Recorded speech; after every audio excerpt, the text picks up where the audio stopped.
Effortless, effortless, effortless. Spiegel, Piddle, effortless, effortless, effortless, effortless. Spiegel, Piddle, effortless. Hey everybody, welcome to Effortless. I'm Dr. Spigel. He's Dr. Piddle, and then there's Deg over there in the corner being punished. Yeah, I'm sorry about what I did previously. It caused us to lose all of our viewers, and that's why we're sitting here with no audience. How you doing, Piddle? I'm ready. I don't know what for, but I'm ready to go. You are fired up. We are going to play 20 questions. Since nobody watches this show anymore, and I'm sick of you people, we're going to attempt to drive everybody else away, all the remaining viewers, by playing 20 questions, which is a game that nobody apparently likes to listen to. I'm thinking of a game. I need you guys to ask me some questions to hopefully figure out what it is. Dad, go first. Oh, man. Throwing the pressure on me right out the bat. Let's roll out with is the game, let's go with 2000 or earlier, as in like 2000 or older. So like January 1st, 2000? Is it older than that? Yes. No. No. Okay. All right. No. Well, you made me go first. I hope you had enough time to think of a question there, Piddle. Is it on a portable console? Yes. Alright, so it's younger than 2000 and is portable. I don't know. Let's see. Is the game on a Nintendo platform? Yes.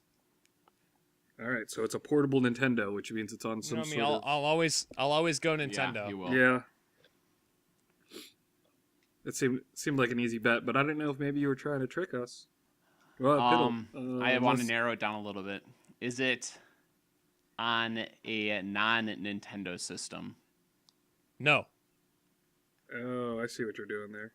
Making sure that's basically trying to figure out it's not an exclusive or whatever, yeah. Yeah, smart. Younger than 2000. Which means it could technically still be on the Game Boy Advance. Yeah. So, was it released on the DS family of systems? Yes. Can you download this game to your, from the official store? Yes. All right. That's a good question. I like that. I don't know how much that helped me, though, unfortunately. I sort of just wanted to eliminate DS games. Certain. Oh, unless it's like a... Because it could still technically be an advanced game at that point. Yeah.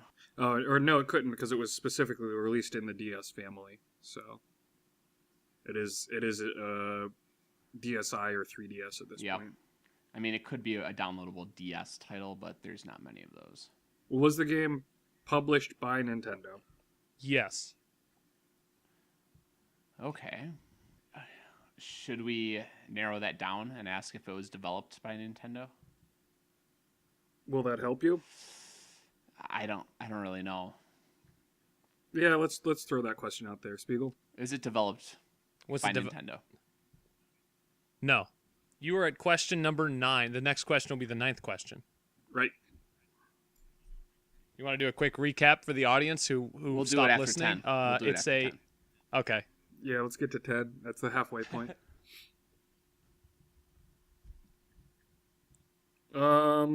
We should probably try and figure out genre now, don't you think? Yeah, that could work. What type of genre are you thinking Spiegel's got in his brain? I'm gonna go with visual novel. Yeah. All right. Is it a Viznov? No. Ooh. That's a good guess because he is fond of those. Yeah. I got the visual novel on the brain. All the time. Not this time though. This makes it tough. All the time except for right now. Yes. So it's not a visual novel. It is DS. DS family. Published by Nintendo, but not developed by Nintendo. Yeah. Sorry, yes, DS family. But we've narrowed it down. Let's just narrow it down to probably being 3DS. Can we narrow it down to the system? All right, is it on 3DS? No.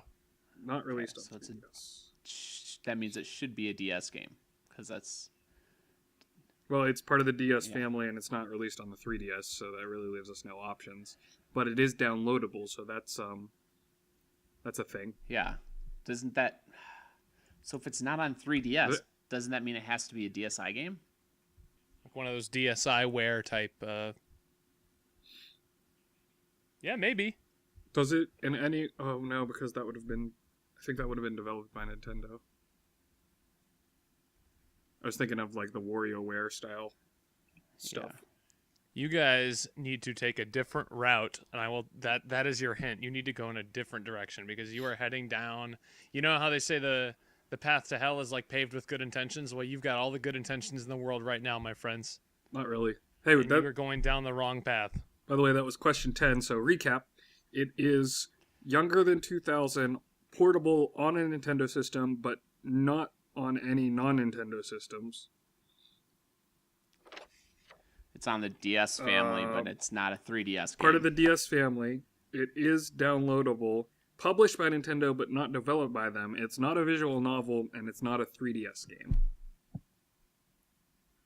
That's our recap. Burn through that real quick.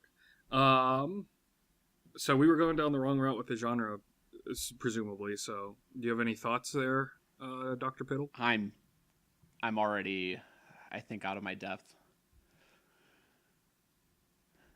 I think I'm getting hung up on that. It is a downloadable game question because Yeah. doesn't really help me. That's why I'm much. It saying just you need to go in a confuses me. different direction because if you're trying to tie that together with something that you don't have yet, that's sort of a thing that you figure out at the end that it's downloadable. Yeah, that's fair. Does it feature any characters that are playable in Smash Brothers? Yes. Smash Brothers. Okay. All right. Is it a platformer? No. Is it a strategy game?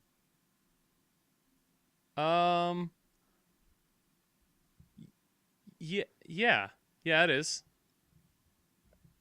The fact that you had to think about that made me nervous, and I can't tell if you were toying with us or not. Yeah. I mean, it is a strategy game. I wouldn't like lie to you because but it may not be. I'm trying to. I don't want to give anything away. You're already at question 13, and you have no leads.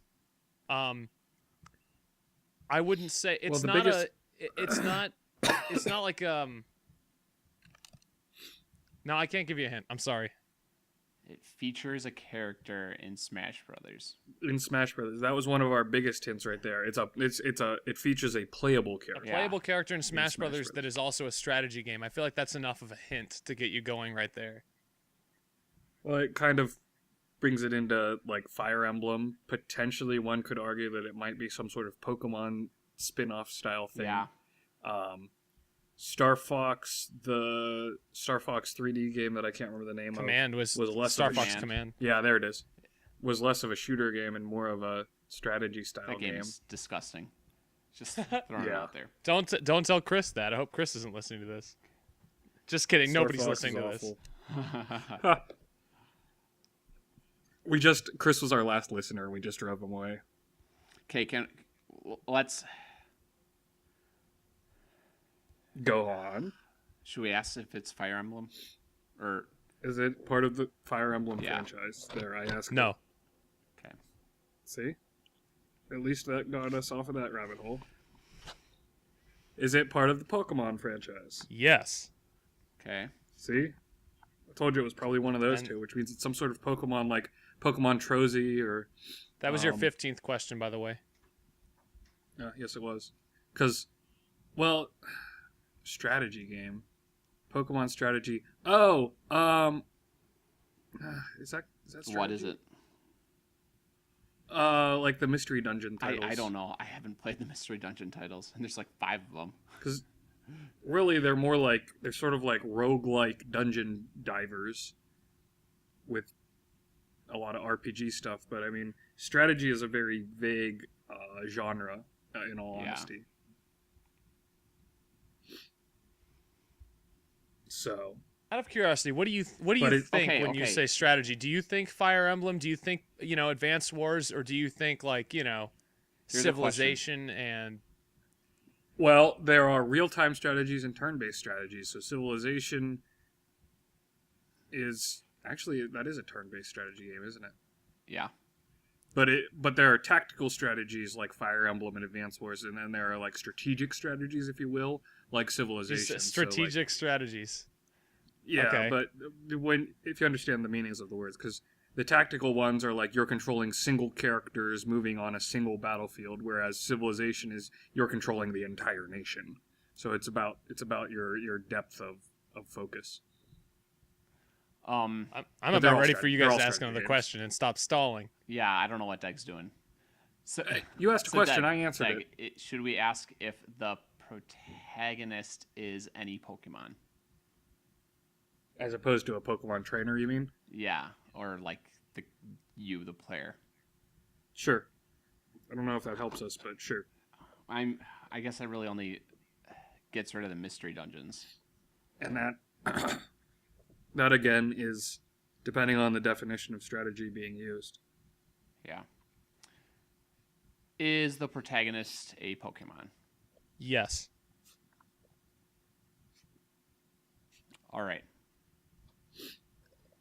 All right, so it probably at that point that eliminates all of the main Pokemon games and eliminates a good portion of the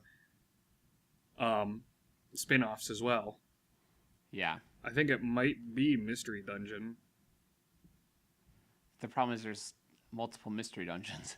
Yeah, well, the original Mystery Dungeon was on the DS family. May or may not be downloadable. I have no idea, I think did they release that as a downloadable? What? The original Mystery Dungeon. I could not tell you. Is it- I know. I'm out of my. Because that would be published by Nintendo, but it would be developed by like Pokemon Company or something along those lines. So that matches. Yeah. Is it one of the Mystery Dungeon games? Yes. See, there we go. Okay. So at that point, I'm just gonna go ahead and why don't we just say, is it Pokemon Mystery Dungeon? Because I don't know any of the spin-offs. Yeah, I don't know either. So You don't know any of the names? Yeah, I don't. No. All I know is that is a thing, and they've released multiples of them, but I have no idea what any of them are called. Okay. Okay. I mean, let's guess. Is it the first mystery dungeon game? There. Well, that would just be Pokemon Mystery Dungeon. I don't think it had a Yeah. subtitle. No, it had a name. Oh, did it? Yeah. Oh well. Because there's something very specific about that game. I just gave it away. About that game that was very unique, and the reason I picked it. Well, if I seem to recall, wasn't it that the main character / protagonist was turned into a Pikachu or something? No, that wasn't what I was going for, but since it's already, I mean, you guys are right there. I mean, if you don't know the differences, then I can't really help you with that. So we might as well just end it here to prevent this getting dragged out any longer. Yeah. Yeah, because I don't know any of the differences. Okay, so you did games. successfully narrow down to Pokemon Mystery Dungeon. I picked Pokemon Mystery Dungeon Red Rescue Team and Blue Rescue Team because they're two sides of the same coin, but they were released on two different systems, on Game Boy Advance and Nintendo DS, and they were both released on the Wii U this year as downloadable titles. I did not know that.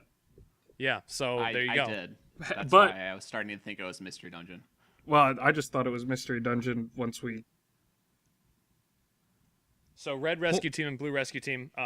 The point is, I'm mean- pretty proud of us for getting even that far for what I consider to be a very obscure Pokemon title. I don't think it's obscure. I remember there was like a big thing about that when that first came out because it was like, oh my gosh, you can use the DS ports, the DS Game Boy Advance slot to like connect the two games. I thought that was a pretty novel idea at the time, and one that I wish that Nintendo had pursued more. If the Game Boy Advance had actually continued to be successful while the DS also took off, that would have like been a thing. But DS kind of overshadowed GBA by 2006, and that was kind of it. So they never really went back to it. Yeah, DS sort of really, really took off real quick. Yeah. DS was a freaking steamroller once you hit like the 2006.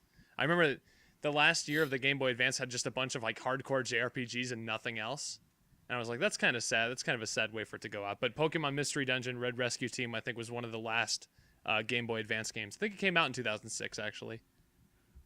I'll be honest, So- I didn't even know that it had been released on the Game Boy Advance, so that goes to show the death of that system in the mid to late 2000s. So congratulations to you guys for kind of getting it. I mean, if I was scoring it, I would pretty much give it to you. I mean, once you get it down to like the difference between each individual game for a series that you basically know nothing about, I mean, I anticipated you'd be able to figure it out. But anyway, Yeah, we just don't know enough. okay. Yay! So congratulations to the team. That was about 16 solid minutes of radio there, I think. Yay. Solid. What else do we have to talk about today? That's it. That's the show, everybody. Now, actually, since it's been such a long time since we recorded, I wanted to do a little 52-52. We're still doing 52 games in 52 weeks. Yeah. Unfortunately, I haven't beaten a single thing. I have not beaten a single game. I beat Persona 4 Golden, and I played like a bunch of JRPGs, and I'm still playing them. They're all very, very long. But at least you've been playing things. I have been Yep. playing Dragon Quest VII. Can I talk about Dragon Quest VII a little bit? Sure. You should save it for when you beat it. So, Piddle, did you do any 52-52? I did quite a bit. I played all these like Metroidvania type games and Metroid Well, games. We didn't even talk about it last time. Well, I guess I didn't play it last time. I thought No, I we had. we were busy. You had played them, but like we were too busy to talk about them. We had other stuff to cover. I had started Metroid, the Metroid 2 remake, but I believe since the last episode, I've beaten Super Metroid, AM2R, another Metroid 2 remake, Metroid Fusion, as far as the Metroid games goes, and I just got into this huge Metroid craze. Like, I was just mad and desperate for more Metroid after I played specifically AM2R, because AM2R, it was a new Metroid game for me. That's the you best had way to never put it. played the original Metroid 2, is that right? No, I had no real interest to play the original Metroid 2 either, especially because I got into the series with Metroid Fusion, and then played like Metroid Prime and Metroid Zero Mission, and yeah, just the rest of the Prime trilogy. I had tried to play, after beating Metroid Fusion long ago, I had tried to play Super Metroid multiple times, was never able to beat it. I finally got around to beating it. And what I'll say about Super Metroid is the world design and the way it's so open, and you can find new ways to beat it is really cool. You can just, as I was playing it, even though again this is like the third time I've played it, essentially I always get stuck in Meridia. I just like took note of the great design and like how open it was, and I can see that I could sequence break here, and I could sequence break in this direction. I can go about the game in a lot of different ways, and I thought that was really cool and a great. It was just designed really intelligently. I don't know if have you guys beaten Super Metroid? I've Yeah. never played it, to be perfectly What? honest. You never played it at all? I think I downloaded it on the Wii U shop, but didn't really play it. Yeah, But you're old. You didn't grow up with Super Metroid? I skipped the SNES. I had an NES and then a 64, so like all the great SNES games I pretty much missed.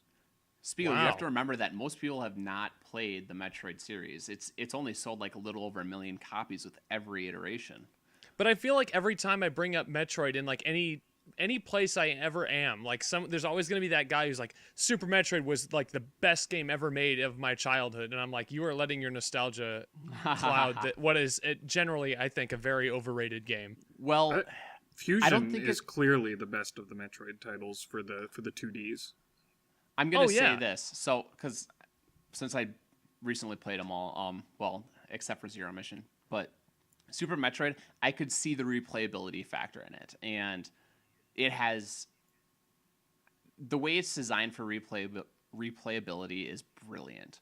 Meridia was the only area that I could not stand. Like Meridia is very, very cryptic, and there's like a lot of one-way paths where if you screw up and go Gotta go this all the way direction. back. Yeah, you have to go all the way back around. So it like Meridia, it gets to suck. It starts to suck. But every other element of the game is brilliant. Except, I mean, the controls aren't as tight as the later 2D games. No, like I felt like in Super Metroid, shine sparking was like a chore, and it was just like, oh god, I have to do this again. Like I hated it. I hated every part in that game where I had to do that. And I understand that it's like, oh, it's something you're supposed to master over time. Well, like we just don't play games that way anymore. That's just so it hasn't aged as well as everyone thinks it has. So I'm gonna say, yeah, with that, it's still a brilliant game. It's still about as perfect as it could be. Meridia is really the only place that I think brings it down, and the controls being a little dated. But with that said, I still think it's a 5 out of 5 game. About as perfect as it can get. So AM2R, which I also played, like I talked about, was the way it built on the Metroid series for me was just unreal. The developer added some new stuff. The game really retained the sense of isolation. What I especially loved about it is how the rooms are so big, and it gave you this great sense of scale that is not really there in any of the other Metroid games, because you just get to these huge rooms with these backgrounds that slowly scroll. And I thought it was really, really cool. The only bad thing about AM2R was all the tedious Metroid battles, but I think that was a part of the original Metroid 2. And I think it was just a different type of Metroid in that kind of regard. So it was totally different than the first Metroid, and Nintendo had a really bad habit of doing this with its second games in the series at that time. If you recall, Zelda 2, Mario 2, and then Metroid 2, and of course Kid Icarus 2. They were all just radically different from the first ones, and they were just going for a different type of experience with Metroid 2. And it's funny to hear you talk. Sorry to like interrupt, but I just had this thought. Yeah, go ahead. It's funny to hear you talk about Metroid 2, the remake, as because you never played the first one. No, I played the first one. I didn't play the remake. So to hear you say all these things, I'm like, yeah, that was really good. That was in the original too, and it makes me think that Metroid 2 was actually better than I even gave it credit for. And I said it was a good game. It just needed a map. And AM2R did add a map. Yeah, AM2R, it came with the map, and there are plenty of secrets to find. And this is the game that got me back into wanting to play all the other games, because I played AM2R first, got totally hooked into it, beat it, and I was like, I need more. I need more Metroid. And the issue was, well, there isn't more Metroid. Yeah, so thanks, Nintendo. So I had to go back and play Super Metroid and finally beat Super Metroid, which I never beat. AM2R, by the way, it's a perfect 5 out of 5. By the way, they also, and again, the developer added some really cool Easter eggs to it. So I cannot suggest this game more to anybody who's a fan of Metroid. But unfortunately, if you didn't download it, you can no longer play it, right? Come on, it's the internet. You can find a way. I mean, you can find. I mean, like, yeah, you can send it to me, but they'll be out there. Metroid Fusion was the last Metroid, like straight up Metroid game that I played. It was also my 13th replay of the year. So even though I really wanted to keep going and replay Metroid Zero Mission and Metroid Prime 2 and all of that, I'm like, well, I got to get to 52 games first. You got to beat some crappy games first. Yeah. So I played Metroid Fusion. Fusion again. I could not believe the story of Fusion. It's very basic, but the game carries so much tension to it that the other Metroid games don't have it. With the more linear structure of it, the game is always pushing you to keep going, like a little more, because it's like, hey, Samus, you need to take care of this, or we're all screwed. Like, you're gonna die. Or like the station's gonna explode, and so you're always pushed to continue playing more and more and more. And it's going back. I'm reminded of why it being my very first Metroid experience. I got it on Christmas Day. I remember I played it like all Christmas Day night, like the night of Christmas Day. I played it all through the night until I beat it. It was that it pushes you that much to keep playing. And with all the refinements and the controls, it's still, again, perfect 5 out of 5 game. And I would really like to see the X-Parasite come back to the series after playing Fusion. If Nintendo ever makes another Metroid game. Yeah, if they ever make another Metroid game. Can we just take a little diversion for a moment? Do we think get there's off going to be Metroid. No, I was actually going to talk about Metroid again. Do we actually think there's going to be a Metroid game on NX in the first year of the console? Because I do. I'm on the record saying I think the first year from March or whenever it comes out, from March of 2017 to March 2018, for example, I think there's going to be a Metroid game. I think it will come out at the very, very end of that year, like in that March of like 2018. No. Yeah, I gotta go with Piddle on this one. I don't think. Well, then I just what the don't feel heck? it. What the heck is Retro Studios working on? We know nothing. I have a hard time seeing Retro Studios doing Metroid because as great as the Prime trilogy is, I cannot gush enough about the Prime trilogy. Let's be real, it only sold like what? 4, maybe 5 million units total, like including the Prime trilogy collection. Are you implying that 4 to 5 million units between like 3 games is not a lot?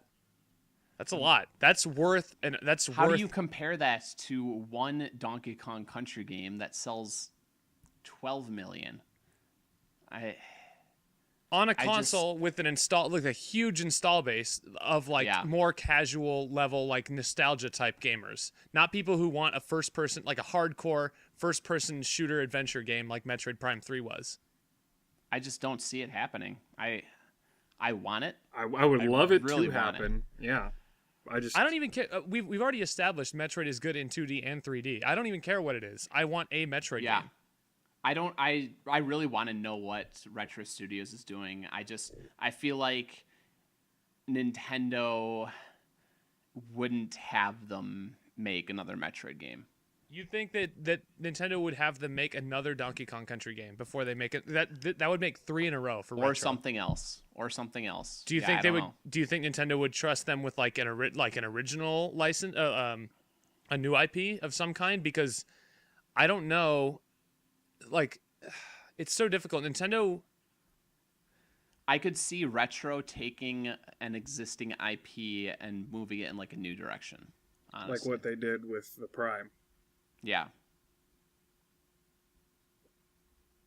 It's not what I want. That's not what I want, though.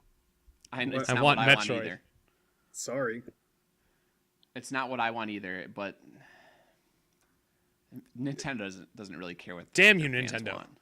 It's hilarious. They don't really care what the fans want, and then they come out with something, and everybody's like, "Okay, yeah, that was pretty good." Yeah. Except for Other M. I want to hear from Deg for a moment, though. What? I want to hear what Deg's been playing. Oh, yeah, Deg, you haven't talked like this entire episode. You might as well not have even been here. Yeah, I chatted a bit, but you guys went off on your Metroid spiel, and I was just like listening. You need to play Super Metroid. Yeah, it's overrated, but it's still great. Yeah, I still think it's a 5 out of 5 game. I think it's a 5 out of 5 game just because it has such replayability behind it. But I would much rather play Fusion or Zero Mission or AM2R. Yeah, I've been playing a handful of games, but I have not beaten any of them, so I'll leave those for later when I actually finish them off. The one game that I did actually finish since last episode was Gone Home. I had oh boy, here we go. I had started playing it before, and my old laptop couldn't run it, and I eventually was like, you know what? I have to finish this off. Sat down, started it all over again, beat it front to back in, a couple hours. It's like 2 hours or so. It's not a super long game, but I loved it.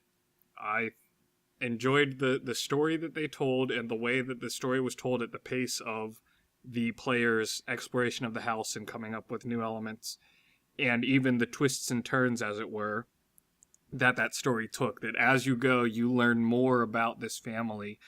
Your player Real quick, avatar. Before we go any further, how much of this do we want to spoil here in this discussion? Because I have stuff to say too. I don't know. I was kind of gonna just hint at certain things. Okay. But as it goes, the character that you're playing learns more about the home life that she had missed out on, learns more about her sister. And as the character is learning these things through the exploration, the player is learning these things. So there's a lot of immersion going on in the story itself, I find. And the twists and turns, at one point you're getting a little creeped out and it looks like it's going this way, and then at another point they start bringing it back, and then they go back to that creeping you out the original way. And I thought it was very well crafted, very well put together story, and the way that the house was laid out for guiding the exploration, that it worked really well as a whole. So I would give the game a 5 out of 5 for that, for being just long enough to give that full story and for having a well-crafted story.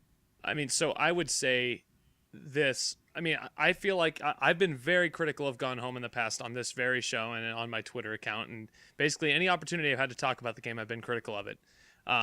Because apart from creating a very good mood and having a very interesting, very unique method of storytelling through items and storytelling through exploration, which, as we all know, is a quality that is shared by the greatest game ever made, Metroid Prime.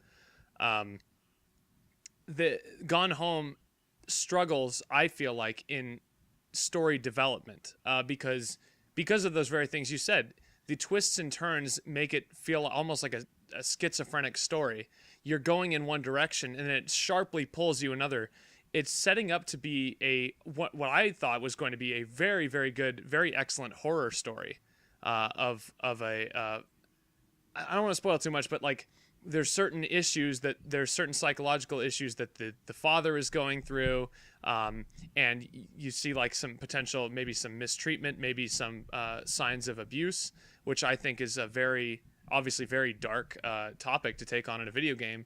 And then they just pull you away from all that and they take it to the sister, who, in my opinion, has a much less interesting story. I feel like the story that develops with the protagonist's sister is borderline uninteresting and ham-handed. Honestly, not interested in teenage love stories at all. And I disagree. I feel like those misdirections and those subversions are what really sold it. And that if it had been just a normal old horror story, I'd have been like, oh, okay, this is just like every other scary game that's out there on the market. But I like scary games, and I also like emotional games. What I don't like is when they try to mix them in a way. They didn't let either side, I feel like, develop enough. And then when they dropped me in the middle of this love story, it was like, oh, like, so this is what it was going to be the whole time? See, I disagree. I felt like by the time it came out, framing it in the 1990s time frame that the game is framed in, and all the social issues therein, for etc. and spoilers, that it came out came across really well. The like normalcy of it, almost, that you keep expecting something weird to happen, just like anytime you go on a ghost hunting tour and you go to like an abandoned sanitarium, for instance, and you're running around and you're scaring yourself and you're expecting something to happen, but by the time you leave, nothing happened, because that's not how the world works. Because ghosts aren't real, yeah. And that's what I liked about the game, is that it had that normalcy where really the only thing that was scary the only thing scaring me was myself and my expectations. But everything was actually normal. It scared me that I spent like $15 on that game, and it was like 2 hours long, and I didn't like it that much. I think Did you play it last year, Spigel? I did play it last year. It was actually one of the very first games I did for 5252. I did those visual novels, and maybe it's because I was coming off 999 Virtue's Last Reward and like going straight into Gone Home that I was disappointed, because I went from, I mean, Deg's playing 999 right now, right? Yeah, I'm working my way through it. You're still playing that? Yeah, so, I mean, you know what turns that story is taking. And it was so much different than what Gone Home ended up being that I might have just been disappointed. Maybe I need to replay it. Maybe I need to give it another shot. But as a random aside on 999 Spiegel, I did just get the safe ending on my last playthrough. Ooh, I love that ending. So you know kind of what's going on now. Now you just need to get the true ending and tie it all together. I need to get the true ending to tie it all together, and then for completionist's sake, go through and use guides to finish off the last 4 endings. Oh wait, you got the safe ending your first try through? I got it on the second try through. I got the sub ending on the first one. Well, you won't need the coffin ending because you get that ending by getting the true ending. So you only need 3 more. Okay, good. I'm glad that cuts down, because if there's one thing that annoys me about replaying a game is having to do the same thing over and over again instead of... And you have to do the puzzles taking, a couple different times in that game, yeah.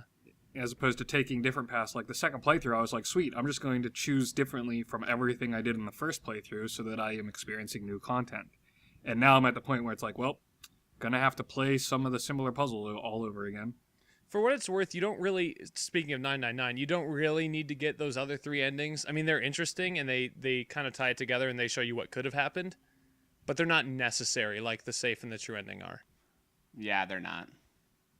Yeah, we'll see. I'm definitely at least going to play for the true ending. We'll see if I bother to be the completionist and get the rest of them. I feel like I probably will.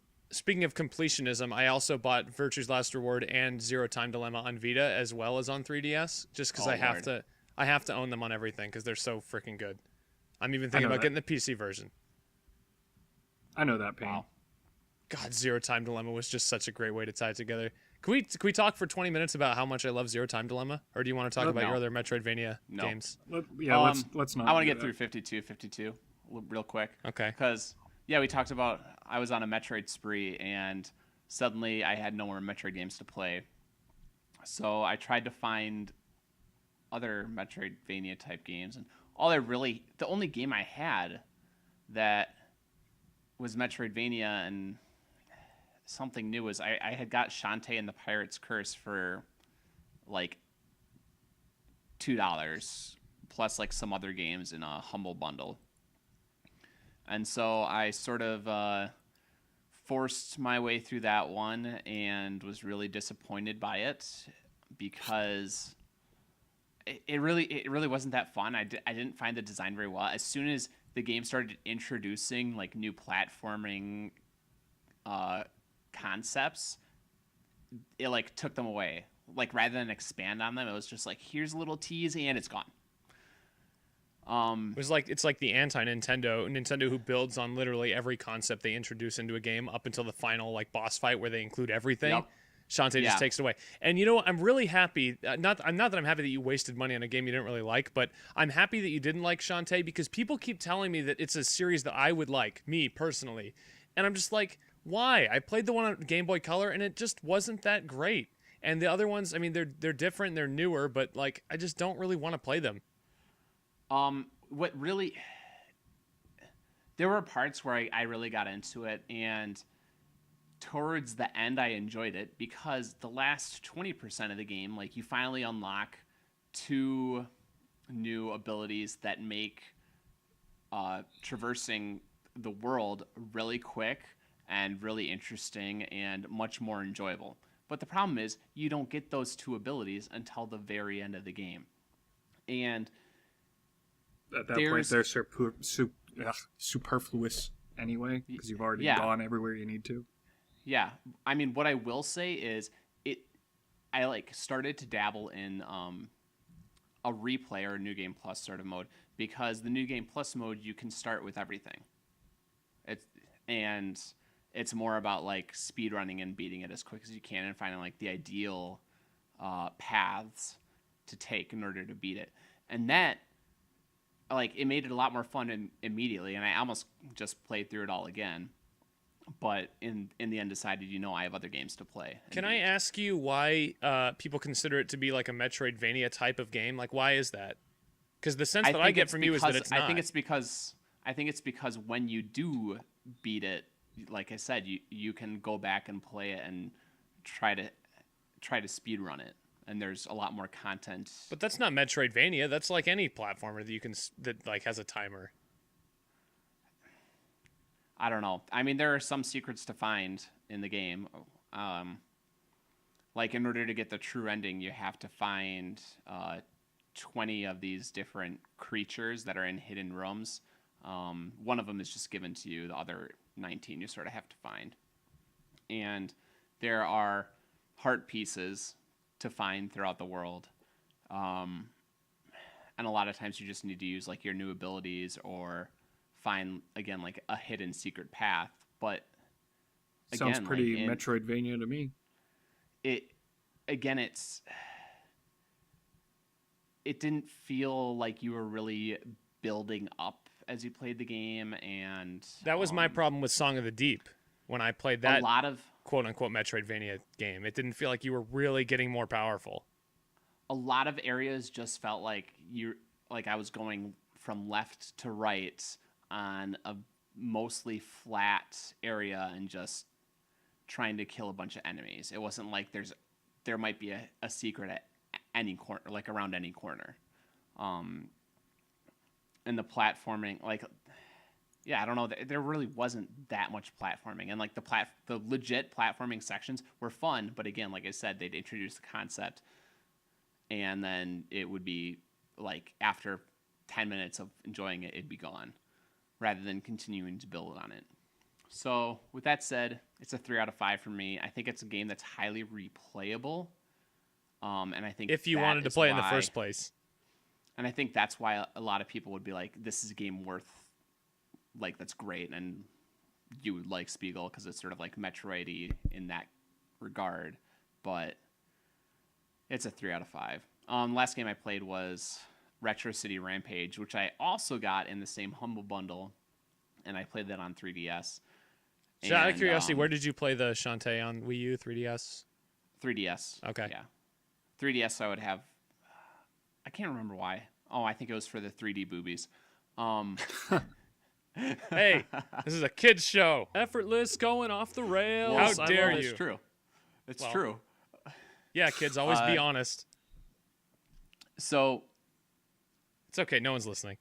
Retro City Rampage, it really wasn't that good. I'm giving it a 3 out of 5, but part of me wants to give it a 2 out of 5. It's really basic. It's just like top down, sort of like a Grand Theft Auto 2 type of game, with like 8-bit type of graphics.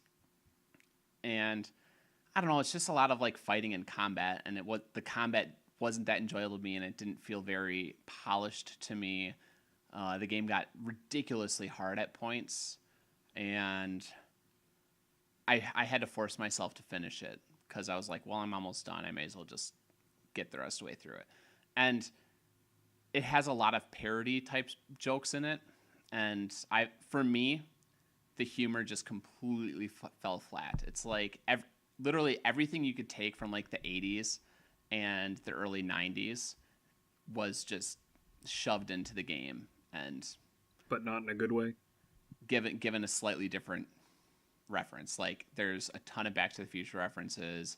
You've got Saved by the Bell references. You have references to blowing in your cartridge. You have references to like Teenage Mutant Ninja Turtles games, and Super Mario Brothers as a game. And So But the basically, it's problem was they- it's one of those nostalgic cash grabs, is what you're saying. it was there was rather than like a couple one-off kind of jokes, it was the entire game. The entire game is a parody. That is Well, the best way to describe it. when done properly, that can be fine. So you're just saying they just didn't pull it off. Yeah. I'm looking they at didn't really pull it some off. Metacritic reviews right now, and this little quote is from Game Reactor Sweden, whatever that is. It says, 4 out of 10. As a game, it's boring. As a parody, it totally sucks. So there you go. Yeah. That's sort of how I felt about the game as I was playing it. That it was boring, and as a parody, it sort of sucked. But at the same time, I could see the appeal for it, and I don't necessarily think it's a flat-out bad game. And it's definitely not broken. It's just not fun. Not a good game. Yeah. Unfortunate.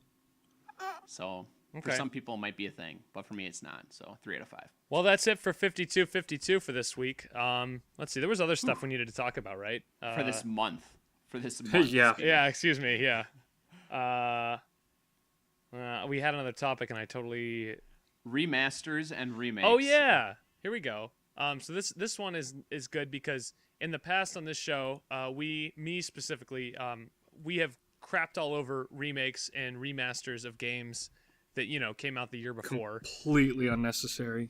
Grand Theft Auto 5, Last of Us Remastered, the BioShock Collection, all examples of games that we really didn't need another version of. By the way, the BioShock Collection apparently on PC is a mess. So Well, you can also make an argument that Grand Theft Auto 5 was worth it, but I mean, come on. yeah, Do you really want to pay $60 for the BioShock Collection or $60 for a game that literally came out the year before? I know a lot of people didn't play The Last of Us. Well, too freaking bad. It's still a cash grab. I would definitely pay a smaller amount for those, but I'm not going to pay full price for. Well, it's like $20 now. I mean, right? So, but it also came out. the 2 nice years thing ago. about PC gamers, I'm going to throw it out there. PC gamers get the BioShock remastered stuff content for free, even though it's wasn't implemented very well. You know what? Also, you know what PC They gamers get the get? Skyrim remaster free too. You know what PC gamers get that PS4 gamers don't get? What? Mods in Skyrim Remastered. Effortless, going off the rails. Wow, burn. Xbox One users are also getting mods in Skyrim Remastered. As for you, Sony, what are you doing? So let's talk about remasters that we actually want to see. Like I was saying, we always crap on remasters, but you know what? Sometimes they're worth it. I thought Wind Waker HD was worth it.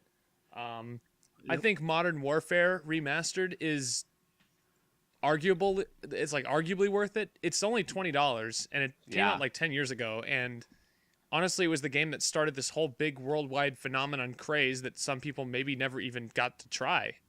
So Eco Shadow of the Colossus remaster was totally worth it. Yeah, those games in HD. I thought Completely worth it. the Jack and Daxter and Sly Cooper collections and Ratchet and Clank, all in HD on PS3, I thought were worth it. Yes. And Vita in most of the cases. I of course thought I've really enjoyed playing Metroid, or not Metroid, the Metal Gear Solid remasters on for GameCube 2 and 3. I liked Twin Snakes as far as a remake. Most people don't. And then of course there's collections like the Kingdom Hearts collection, which is not a remaster, to be clear. Yeah. But they still have some value because they're not that expensive. Tales of Symphonia. Yeah, exactly. And it's a way to experience those games either again or for the first time if you no longer have that original platform. That being said, let's talk about some games that deserve remasters. We have to talk about this first one. Oh man, it needs it so bad. It needs it so bad. What is it? Drum roll, please. Super Mario 64. You didn't wait for the drum roll. No, it doesn't matter. Too bad. Super Mario 64. It needs a remaster so bad. It's the best Mario game with the worst 3D Mario controls. I will say it's almost like they didn't improve the controls and add 3 more characters on a DS version of that game, which is better than the original. Almost like they didn't. Callback to an older episode. Yeah. Yeah, I tried to play it on DS recently, by the way. Wasn't feeling it. All right. Well, but even so, would you call that a remaster? I mean, the graphics were worse than the N64, arguably. They were better and worse. I mean, the textures were worse for sure. Yeah. They weren't able to. The rendering might have been better, at the draw distance, because the N64 fog. Yep. But the point is, this game deserves a full HD treatment. I want to play this game on my big screen, and what it needs is less of a remaster and more of an actual straight up remake where they just ground up redo the game, and you know fix some of the controls and etc. I mean, clean up the controls, fix the camera to, I would say, a normal third-person camera, and maybe even with parts where it locks into place, or you have an option. All they really need to do is just take the Galaxy approach, right? To designing a Mario game, but just with those older levels. And I think Mario Galaxy 2 had something called the Throwback Galaxy. Do you guys remember this? Where I remember it. It was like redesigns of Mario 64 levels, I think it was. And the worst part about it is it was you'd go into that world and be like, oh my gosh, I can't believe I get to replay this. And then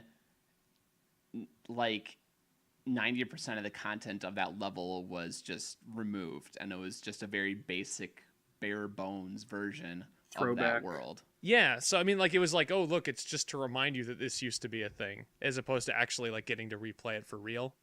But that's what I want, Nintendo. I want to replay that for real. To be honest with you, I have not played Super Mario 64 since the battery pack in my N64 cart stopped saving.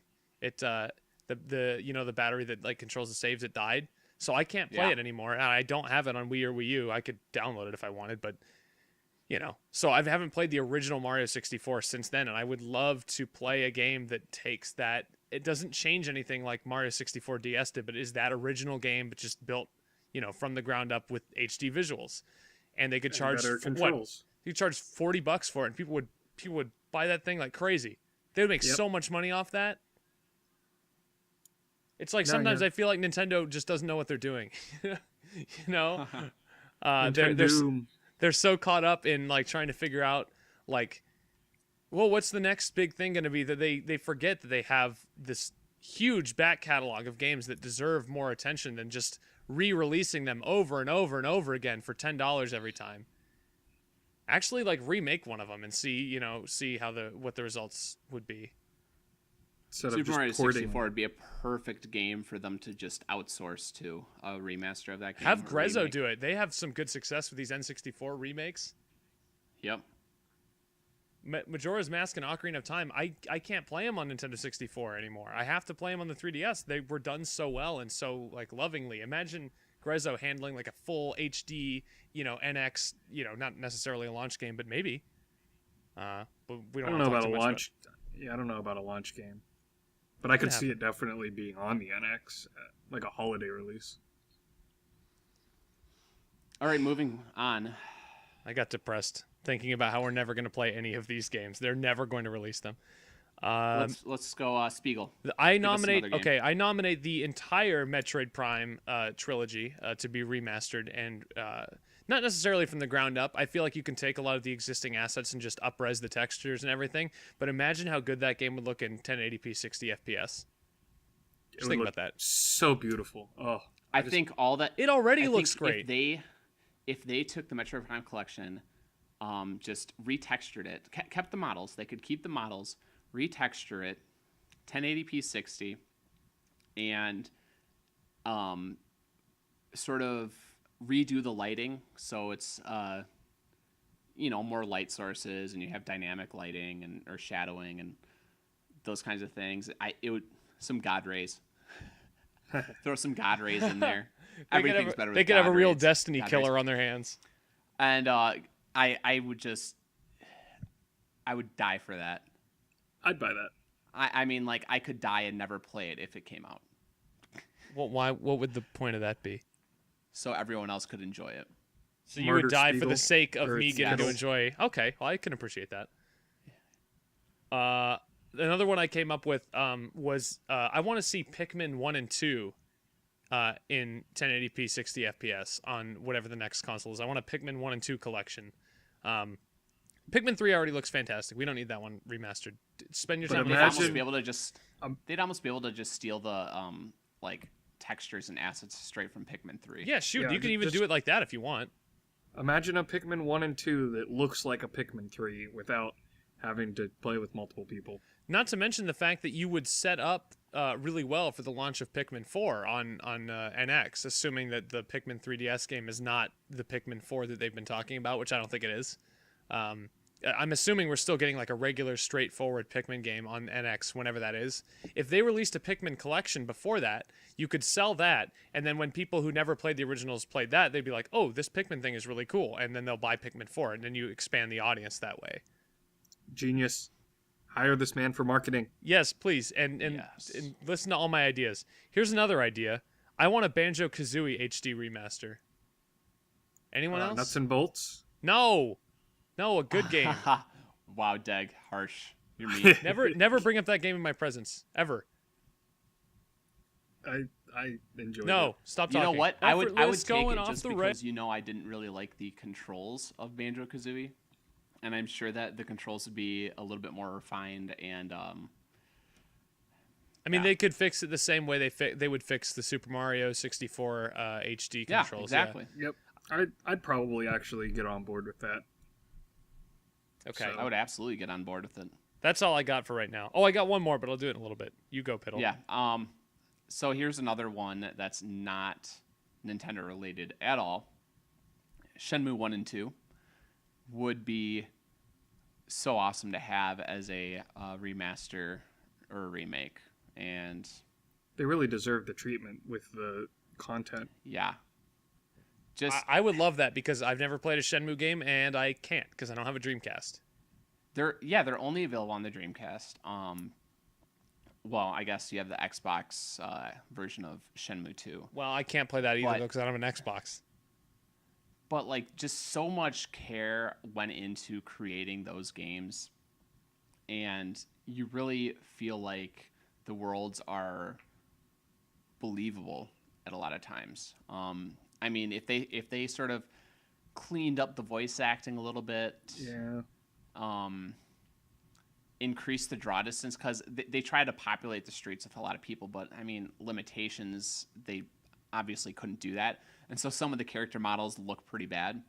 So, you know, just clean up some of the character models, make everything a little bit more detailed, smoothed out, and in HD, and it would be a great ride to go through. You know again. what? Releasing Shenmue, I feel like as a collection it's a very Sony move.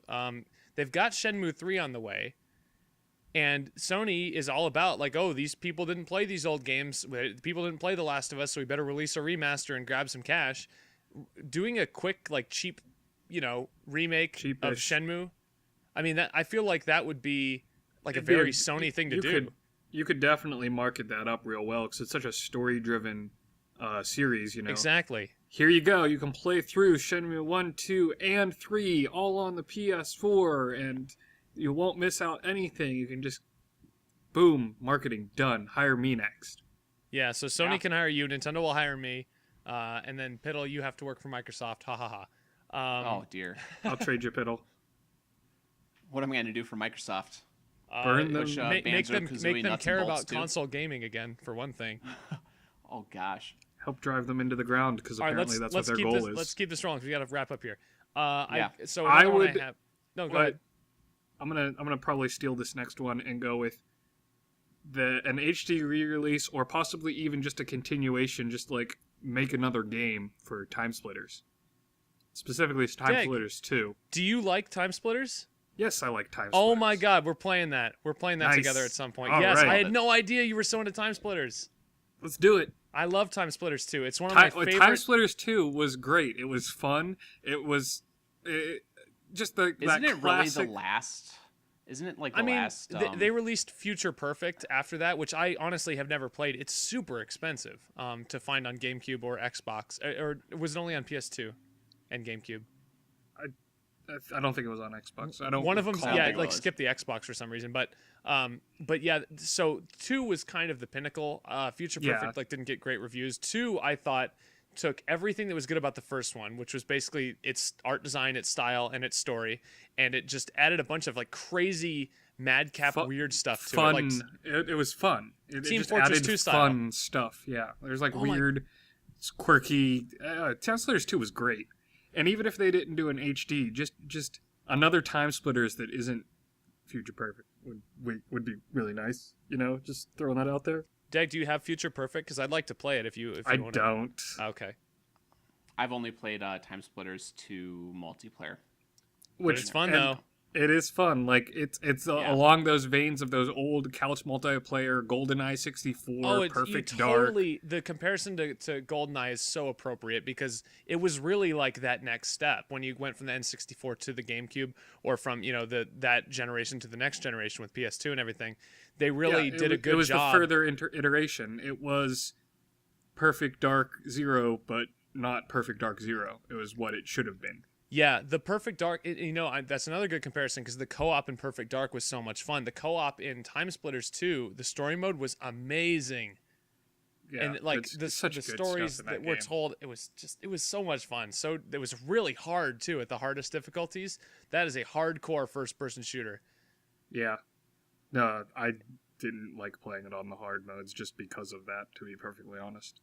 Yeah, it can be a little cheap, but it's also very fun. We should definitely play that together, though. One of my favorite things to do in that game is to turn on like the one-hit kills and to just you're either unarmed or you're just going around throwing bricks at everybody. Yeah. That's fantastic. But And as I I always said, play as the snowman. oh, totally. Steal my character. The snowman on the flying carpet wearing that fez. It's amazing. Totally either a remake of 2 or just Time Splitters 3 that's like along the same vein as 2 was. I'd be fine with either of those. All right. All right, I'm You done. guys. That's it.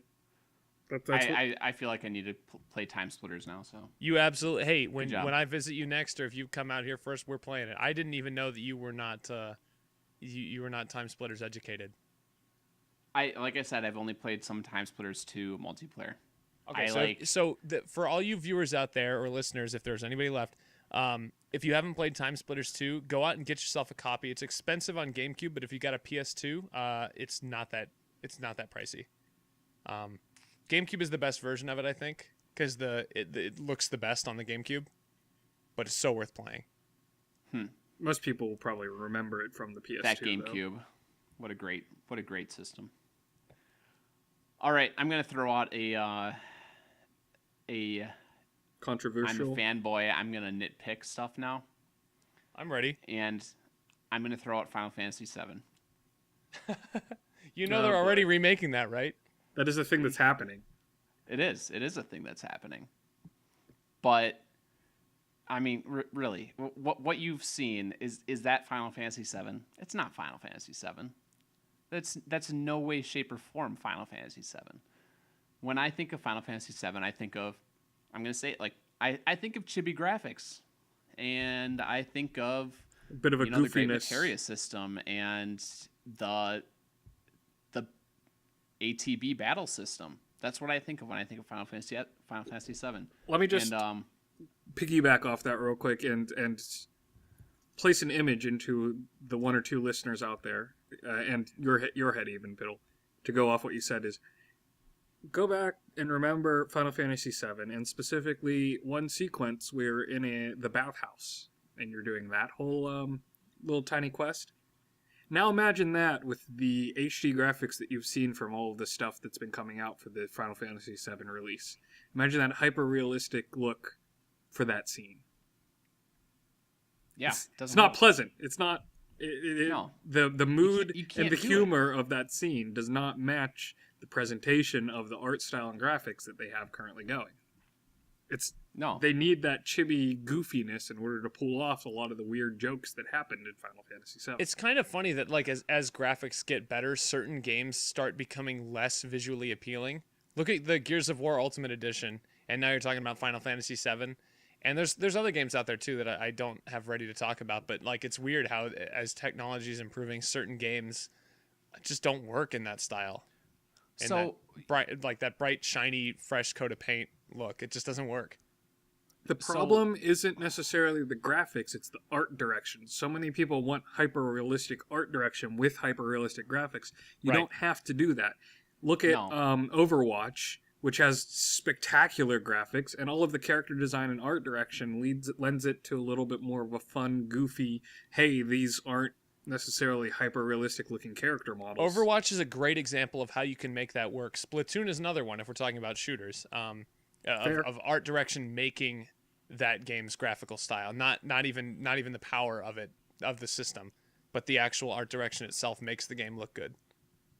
And so that gets sort of into why I brought up Final Fantasy VII, because like I think more of, you have the overworld and most of the overworld interactions, if not all of them, more in that I think more closer to what World of Final Fantasy VII, or World of Final Fantasy VII, just World of Final Fantasy has. If you have seen those graphics, they're chibi graphics, and I mean it's just sort of like more whimsical and goofy, and I think that's fine for Final Fantasy VII. You can still keep like some of the moody atmospheres, just put it in 3D so you can, spin your camera around, enjoy the details of the world. In my opinion, leave the moody atmosphere to Final Fantasy 15. Keep it out of keep that realism out of 7. That's never what it was. Yeah, Exactly. and just like leave the battles the same. The battles are where you get the realism, or the serious cutscenes in the game. Like there are cutscenes in that game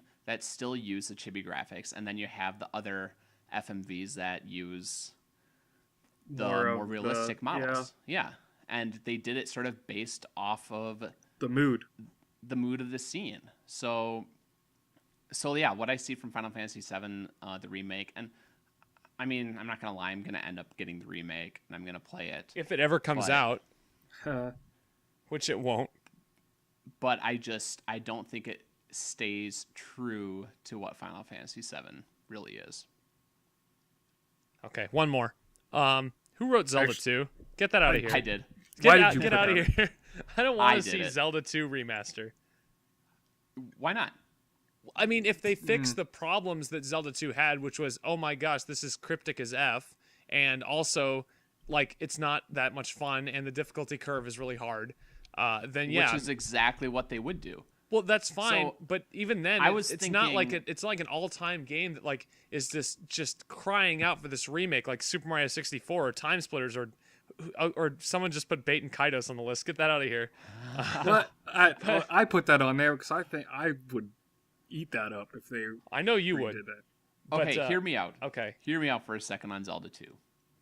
So, imagine you had side-scrolling Zelda gameplay, but you have screw it. Like, I mean, they could go overboard and they could go in the direction of like having combos in the game, and you can use a wide variety of items like you used to, like throw in the boomerang in the game, make. So what you want is a make the areas a little bit more beat 'em up style interesting fighting game Zelda. Yeah, I mean, just improve the combat, improve the side scrolling combat, leave the world mostly the same, and clean up some of the cryptic nonsense that's in the game. Yeah, if they did a full-on remake, I could almost see myself getting behind that, but it would have to be like a ground-up remake. Yeah, like the combat would have to be not completely. Well, yeah. No, completely. It would have to be completely. It would be completely different, but 2D, and they would just make things a lot more streamlined and make it so you could approach enemies. I would say probably in new ways, like just throw in some classic Zelda items, and so those down thrust dark nuts that kick your butt later in the game, you have like other ways to approach them. The one thing doing the downward thrust. The one thing that Zelda 2 as a game has just not aged well, and it's not because like it deserves a remaster or like it needs something to make it modern. It's just the game design was never that good in the first place. Exactly. No, it wasn't. It's not Metroid 2 where like literally it was just limitations of that console that prevented it from being like a game that was, playable. Zelda 2 is just not that great of a game, and they would if you're talking about a radical redesign of the game, why don't just make a new game? Because at that point, I would rather you just made a new Zelda side. If you're gonna make a Zelda side scroller, just make a new one. Don't put Zelda 2 all over it. You know what it would be? A Link Between Worlds. It would be.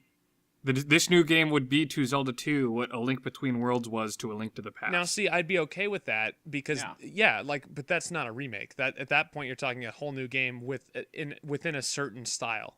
And I was actually going to bring this up, was that A Link Between Worlds worked so well because they didn't try to reinvent the wheel with what A Link to the Past did. But with Zelda 2, I feel like you'd have to. Oh dear, we've gone over time. No, we're fine. Well, actually, I was going to wrap it up anyway, but I wanted to make that point. Dag, anything about Baten Kaitos? I really liked the game, and I thought it was pretty when it came out, so a pretty remake would be great. That's it. That's about what I got.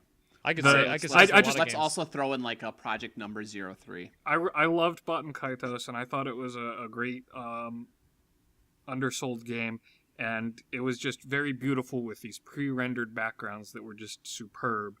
And seeing something like that done with the modern computational power would be spectacular. I just thought it was funny that you put that on the list. Not because it's not good or anything, but just because it's like, that's a game that nobody really remembers.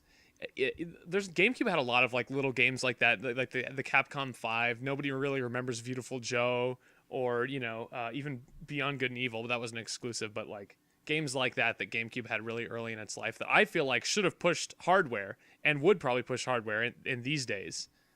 Quirky games like that people actually want, but people, I guess, didn't want them back then. Beautiful Joe Yeah, would be no. a good remaster. Beautiful Joe looks great now. You shut your mouth. No, I just mean sort of crisp it up a little bit. You know, HD. pretty much just put that 1080p on it. Yeah. Before we Henshin a go-go. before Baby. we wrap this up, I feel like we haven't done this in a while, and we've talked about it so much lately that I'm going to do it. I'm going to use my authority to do it. Okay. Do it. Adding it to the Effortless bucket list. Oh, the effort bucket list. Metroid Prime. Wait, what? It's not already on there? No. Wait, hold on. Nope. So, It's nope. I'm really adding it not now. on there. It's I not can't on believe there. Prime on the bucket list if you need to play Metroid Prime in your life. And do yourself a favor, if you don't like it at first, keep playing it. Because you will. And that's it. Speaking of authority, there was one thing that we were going to discuss on this week's episode that we didn't, but before it becomes too irrelevant, which it might already be irrelevant, I just wanted to, we don't need to discuss it or anything because it's pretty much agreed. We need to add No Man's Sky to the broken/incomplete games of 2016. Yep. We don't even need to discuss Yes. it. Just throw it on there because everybody Because- knows. Well, I mean, Everyone knows. I think the definition of broken and incomplete is a little bit different when it comes to this game. It's more. Can you even say it's incomplete? They told us lies about what it was going to be. No, I would say it's incomplete in as much as it's not the completed product that was advertised. Yeah. Okay. Sony rushed it out the door. Thanks, Sony. Yeah. You ruined what could have been, in some people's opinions, not mine, a truly mind-blowing gaming experience. I wouldn't even necessarily 100% blame it on Sony. I would say that an indie studio trying to tackle something as huge as that was just a problem with vision to begin with. Well, there you go. That's Effortless, everybody. Yeah. We went over a little bit today, but you know what? It doesn't matter because we appreciate everyone who listens, and we hate everyone who doesn't. And if you didn't listen, well, great, because you're not hearing this anyway. So I'm Spigel, he's Piddle, and Deg, and thank you, everybody, for joining us, and me, and them, and us, and everybody. Goodbye. Thanks for letting me come out of the corner, guys.